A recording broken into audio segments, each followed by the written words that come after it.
जानती हो क्यों मैं कश्मीरा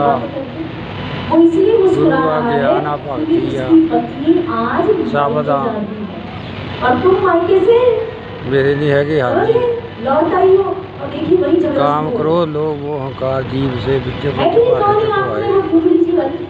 वही झगड़ा शुरू हो गया और आज तक तो देखा नहीं जाता कहीं भी झगड़ा हो जाता है तुम्हारे पास झगड़ा बढ़ता बढ़ता कहाँ बढ़ जाता है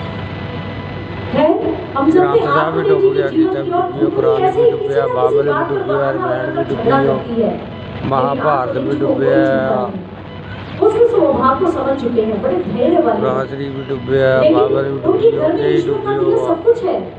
डूबे वाली भांति गाती है भागवत भी डूबे को संतान नहीं है डूबे वाली आप जी इसी बात से दुखी और चिंतित हैं डूबे वाली भांति गाते हैं आस पड़ोस में बच्चों को खेलते देखते हैं तो बड़े अच्छा लगता है उनको देखकर प्रसन्नता होती है लेकिन मन दुखी हो जाता है काश मेरे घर में भी कोई संतान होती कोई होती तो मैं भी उनके साथ खेलता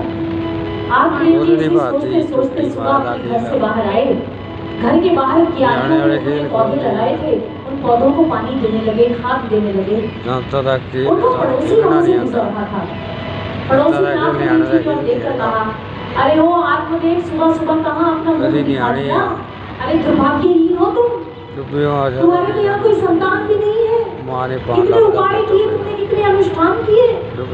अरे तुम्हारे जैसा व्यक्ति तो सुबह सुबह दिखना ही नहीं चाहिए अभागी कहेंगे तुम्हारे स्थान पर मैं होता आत्मदेव तो किसी नदी में कूद कर आत्महत्या कर लेता अरे कैसे दिखाते हो आत्मदेव जी बेचारे रोने वाले तो उस व्यक्ति ने ऐसी बातें बोली तो इतने में धुंधुली बाहर आई और धुंधुली ने कहा कौन है जो मेरे पति देव से झगड़ा करता है इनसे नहीं झगड़ा कर सकती और कोई नहीं कर सकता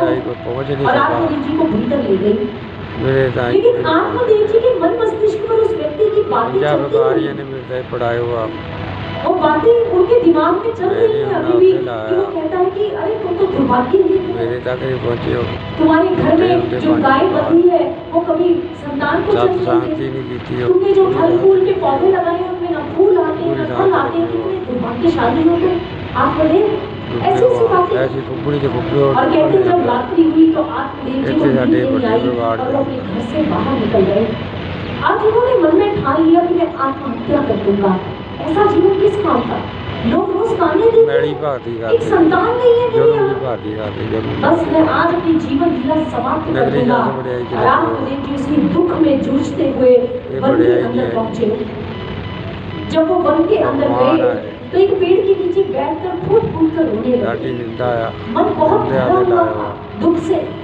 तो सुनने वाला नहीं था पीड़ा को